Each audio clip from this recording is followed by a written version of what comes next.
नमस्कार, आप देख रहे हैं A1 उत्तर प्रदेश और आपके साथ मैं हूं आशीष तिवारी। बुलेटिन में सबसे पहले एक नजर हेडलाइंस पर।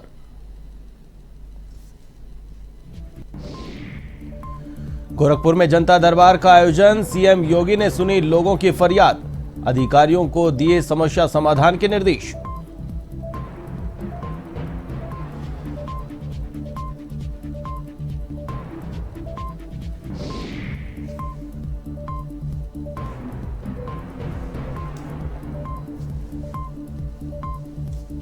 यूपी में मुख्यमंत्री आरोग्य मेले का शुभारंभ, सीएम योगी ने किया शुभारंभ। जंगल कोड़िया पीएससी में आयोजित हुआ कार्यक्रम।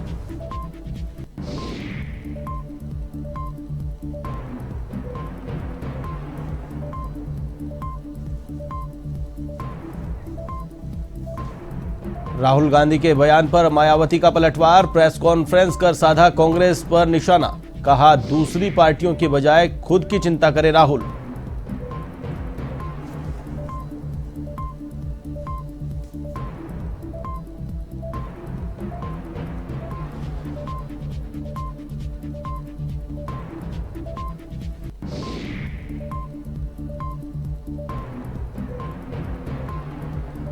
राहुल गांधी के बयान पर मायावती का पलटवार, प्रेस कॉन्फ्रेंस कर साधा कांग्रेस पर निशाना, कहा दूसरी पार्टियों की बजाय खुद की चिंता करें राहुल गांधी।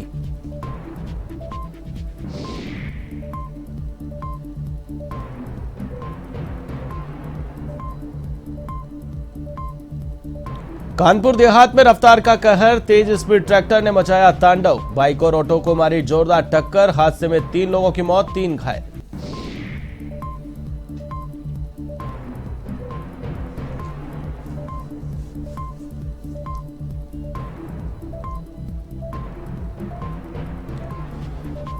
युवती से बंदूक की नोक पर गैंगरेप, पीड़िता ने असोथर थाने में आरोपियों के खिलाफ दर्ज कराया मामला, परिजनों की गैर मौजूदगी में किया रेप।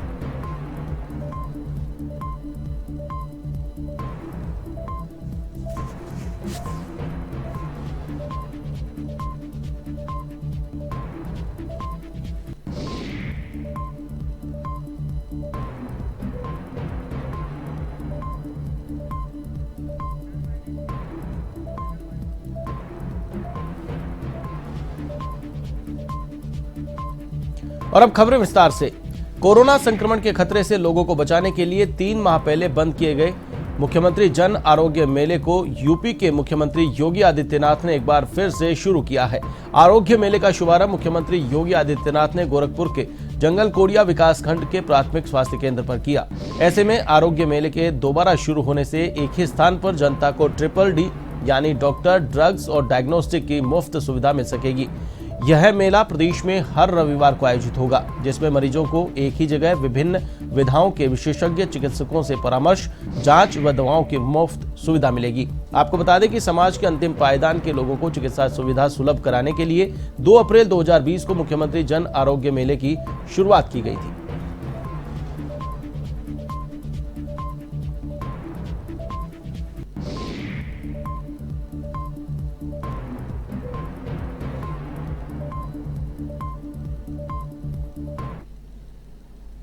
स्वास्थ्य की सुविधा उपलब्ध हो सके। यद्यपि उससे पूर्व प्रधानमंत्री मोदी जी के कर कमलों से, उनकी अनुकंपा से पूरे देश के अंदर आयुष्मान भारत योजना लागू हो चुकी थी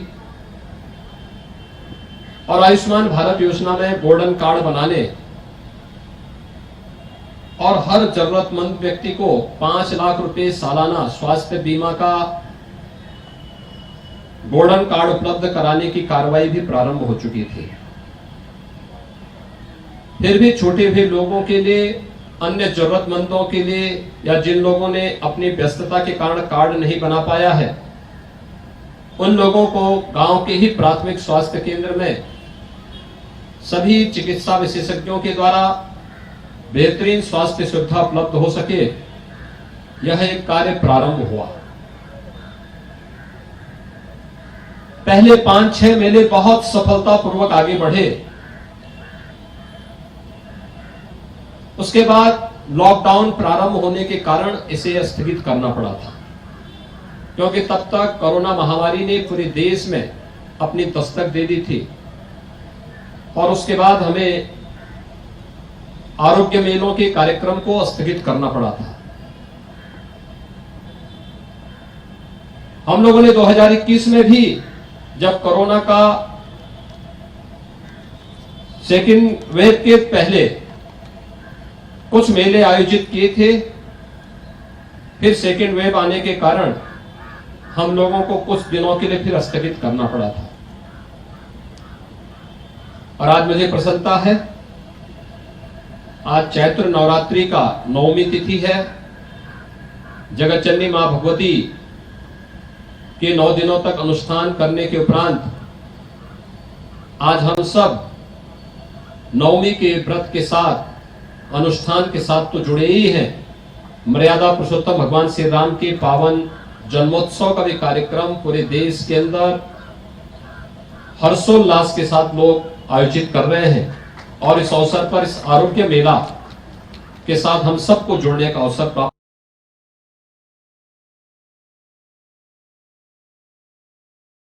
उत्तर प्रदेश के मुख्यमंत्री योगी आदित्यनाथ ने रामनवमी के दिन गोरखपुर में जनता दरबार लगाया और फरियादियों की फरियाद सुनी। गोरखनाथ मंदिर के हिंदू सेवाश्रम में सीएम योगी का जनता दरबार लगा। इस मौके पर मौजूद अधिकारियों को सीएम ने निर्देश दिए कि हर किसी के साथ न्याय होना चाहिए। वहीं बहुत से लोग जमीन के विवाद का मामला लेकर पहुंचे। इसके अलावा बहुत से लोगों ने इलाज में रियायत की सिफारिश की। ऐसे में मुख्यमंत्री ने जनता दर्शन में मौजूद अधिकारियों को समस्या का समाधान जल्द से जल्द करने के निर्देश दिए। साथ ही इलाज के लिए रियायत की उम्मीद लेकर आए लोगों पर भी विशेष ध्यान देने को कहा।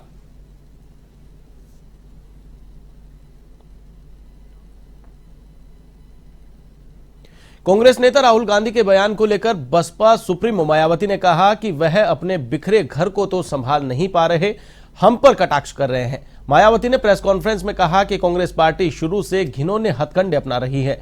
उन्होंने कहा कि राहुल गांधी का यह कहना कि मैंने जवाब नहीं दिया, यह बात गलत है, इसमें कोई सच्चाई नहीं है। उन्होंने कहा कि कांग्रेस को दूसरी पार्टियों की चिंता करने की बजाय अपनी चिंता करनी चाहिए। हमारी पार्टी का काम करने का तरीका अलग है। चुनाव के बाद हर विपक्षी पार्टी की ओर से नतीजे पर समीक्षा होनी चाहिए, लेकिन इस तरह की बातें नहीं होनी चाहिए। उन्होंने कहा कि कांग्रेस का हाल अभी खिसियानी बिल्ली खंबा नोचे जैसा हो गया है।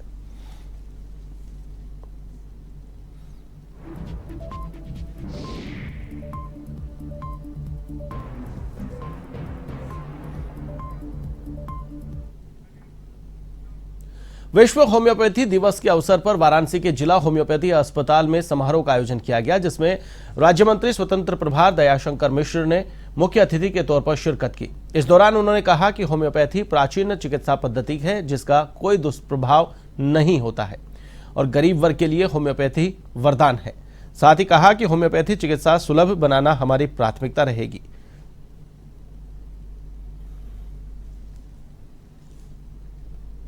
दाता सैमुअल हैनमैन जी का ये 267वां जन्म दिवस समारोह है। उसी कड़ी में आज यहाँ वाराणसी के होम्योपैथ अस्पताल के परिसर में आज आने का अवसर मिला है, तो हम सब उन्हीं की जयंती मनाने के लिए एकत्र हुए हैं। एक बहुत पुरानी प्राचीन चिकित्सा पद्धति है और जिसको कहते हैं कि हार्मलेस दवाएं इसकी होती हैं, जिसका कोई साइड इफेक्ट नहीं होता। इन दवाओं का कोई दूसरा शरीर के किसी और अंगों पर कोई दुष्प्रभाव नहीं पड़ता। बहुत सस्ती प्रणाली है ये। हिंदुस्तान के उन गरीबों के लिए तो वरदान है जो जिसके पास बहुत अधिक पैसा न हो। तो इस पैथी को बढ़ावा, पिछले 300 वर्षों से जो पैथी काम कर रही है समाज में, उस पैथी के उस मंत्रालय को बढ़ावा देना, समाज को निरोग रखना, कम पैसे में सस्ता इलाज, यही तो हमारी माननीय मोदी जी की और यशस्वी मुख्यमंत्री योगी जी की प्राथमिकता है। होम्योपैथिक के जनक डॉक्टर सैमुअल हैनमैन का 267वां। खबर यूपी के वाराणसी से है, जहां नवरात्रि के अंतिम दिन सभी मंदिरों में भक्तों का सैलाब उमड़ पड़ा। इस दौरान माता सिद्धिदात्री के दर्शन के लिए भक्तों का तांता लगा हुआ।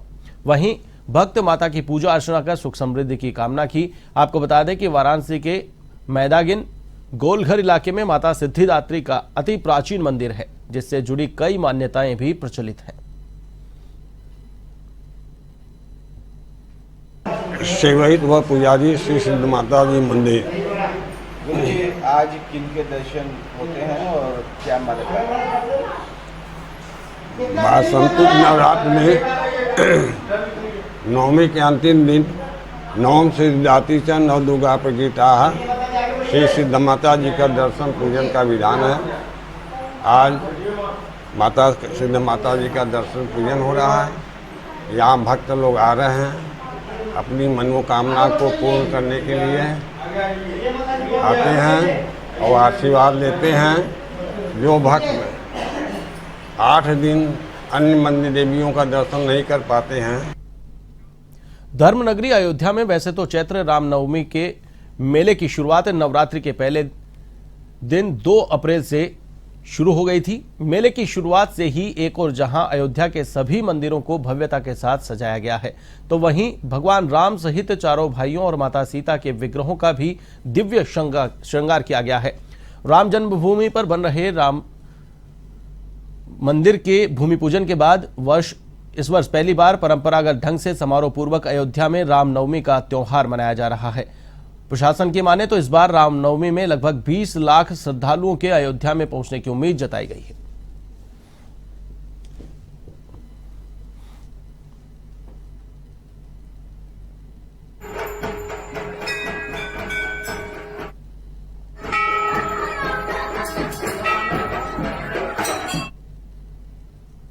और पूरी व्यवस्था रहेगी हम लोग की।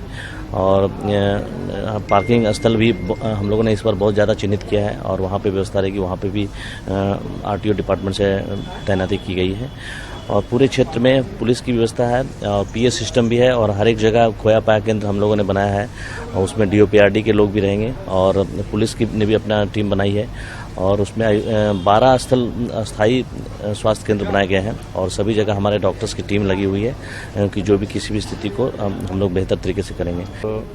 बीती रात से ही काफ़ी संख्या में श्रद्धालुओं मेला क्षेत्र में आने लगे हैं और अब ये संख्या धीरे धीरे बढ़ रही है। इसके लिए व्यापक सुरक्षा व्यवस्था सुनिश्चित कराई गई है। पूरे मेला क्षेत्र को 6 जोन 27 सेक्टर में विभाजित किया गया है और वहाँ पे प्रॉपर डिप्लॉयमेंट की गई है। हमारे जो डिप्लॉयमेंट है सिविल पुलिस का, पीएससी का, उसके अलावा हमारे पास सीएपीएफ जिसमें आरएएफ भी है, उसकी डिप्लॉयमेंट है। नदी तट पर सुरक्षा व्यवस्था सुनिश्चित रहे इसके लिए जल पुलिस, फ्लड पीएससी और एसडीआरएफ की टीमें भी हमारी लगी हैं। जो संसाधन हैं उसको भी प्रोवाइड किया गया है, जैसे प्रॉपर बैरिकेडिंग की गई है। एटीएस की हमारी टीमें लगी हुई हैं। पूरा उद्देश्य है कि बिल्कुल सुरक्षित मेला संपन्न कराया जाए तथा साथ ही साथ जो भी श्रद्धालु आ रहे हैं वो अयोध्या से एक अच्छा अनुभव लेके जाएं। इसके लिए उनके सहूलियत का भी पूरा ध्यान रखा जा रहा है। उनको कैसे हम ज़्यादा से ज़्यादा फैसिलिटेट कर सकें उनके दर्शन और इस मेले के भ्रमण को, इस ओर हमारी पूरी कटिबद्धता है। तो प्रॉपर सुरक्षा व्यवस्था के बीच सुगमता से दर्शनार्थियों को एक अच्छा अनुभव हो, इस पूरे उद्देश्य से मेला प्रबंधन की कार्रवाई सुनिश्चित। अयोध्या में चैत्र रामनवमी के अवसर पर विश्व हिंदू परिषद के तत्वावधान में 11 अप्रैल को सरस्वती शिशु मंदिर बीकापुर से शोभा यात्रा निकालकर नंदीग्राम भरतकुंड में आरती करके समापन किया जाएगा। विश्व हिंदू परिषद के कार्य अध्यक्ष संतोष सिंह और राम मंदिर समर्थक बबलू खान ने बताया कि बड़ी तादाद में राम भक्तों को एकत्रित होकर सरस्वती शिशु मंदिर बीकापुर से शोभा यात्रा में शामिल होंगे। यह भव्य यात्रा नंदीग्राम भरतकुंड तक निकाली जाएगी। इस दौरान बबलू खान की ओर से राम भक्तों के सम्मान में पुष्प वर्षा की जाएगी।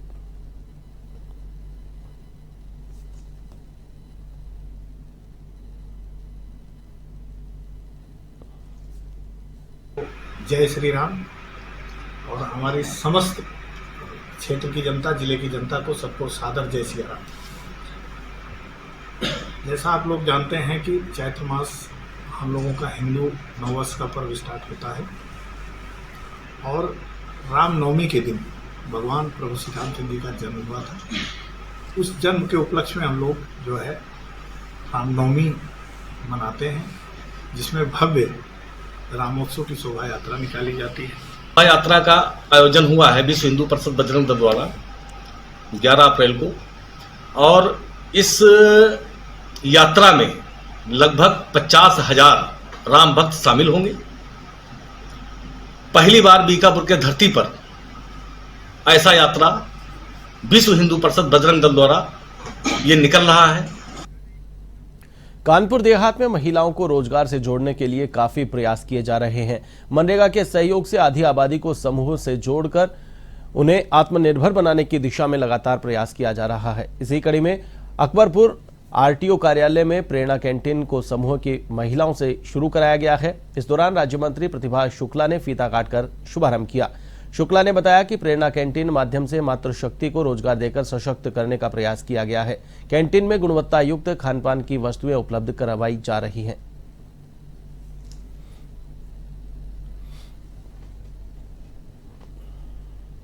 आज नवरात्र का पावन पर्व है, माँ दुर्गा का दिन है, शक्ति का प्रतीक है माँ दुर्गा।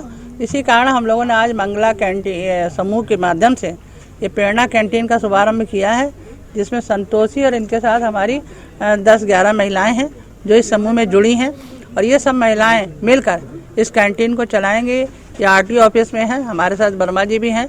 पूरा इनका सहयोग रहेगा कि नारी शक्ति को आगे बढ़ाने के लिए काम करेंगे और पूरा सहयोग करेंगे। और ये लोग अच्छे से अच्छा यहाँ पर चाय और पकौड़े और जो भी सुविधा होगी, जैसी मांग होगी, डिमांड के हिसाब से ये बनाएंगे।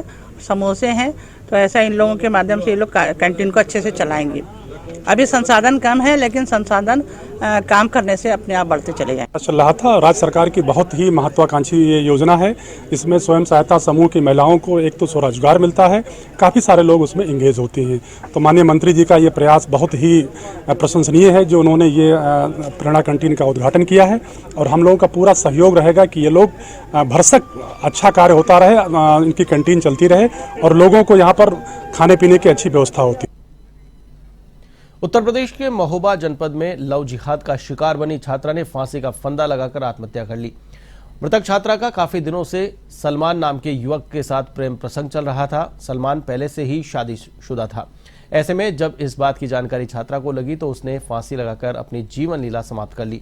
इधर घटना की सूचना पाकर पहुंची पुलिस ने जांच पड़ताल कर आरोपी युवक को जेल भेज दिया। वहीं मृतका के परिजनों का आरोप है कि सलमान काफी दिनों से उनकी बेटी को परेशान कर रहा था। मामला चरखारी थाना क्षेत्र के वासुदेव मोहल्ले का बताया जा रहा है।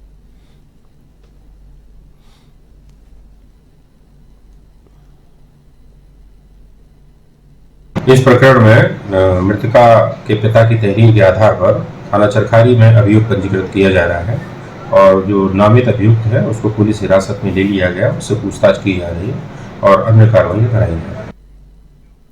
यूपी के कानपुर देहात में एक बार फिर रफ्तार का कहर देखने को मिला है। यहां भोगनेपुर थाना क्षेत्र के पुखराया बाईपास पर ईंट से भरे तेज रफ्तार ट्रैक्टर ट्रॉली ने बाइक सवार को टक्कर मार दी। हादसे में ट्रैक्टर ने ऑटो को भी चपेट में ले लिया। इस हादसे में 3 लोगों की मौत हो गई जबकि 3 अन्य गंभीर रूप से घायल हो गए। तो वहीं हादसे की सूचना पाकर पहुंची पुलिस ने सभी घायलों को जिला अस्पताल में भर्ती करवाया।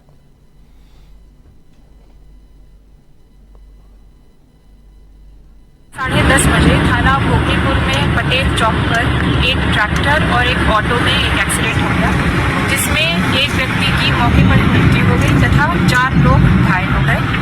पुलिस द्वारा तत्काल मौके पर पहुंचकर इनको अस्पताल के लिए भेजा गया, जिसमें रास्ते में 2 लोगों की मृत्यु और हो गई है।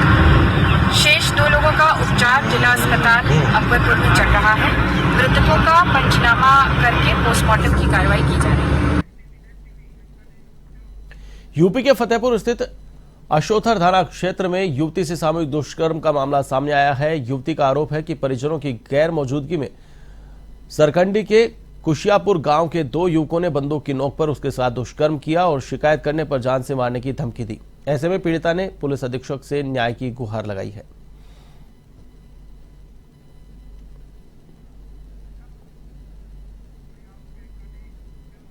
बुलेटिन में फिलहाल के लिए बस इतना ही। मुझे दीजिए इजाजत। देश और दुनिया की तमाम खबरों के लिए आप देखते रहिए A1 TV। नमस्कार।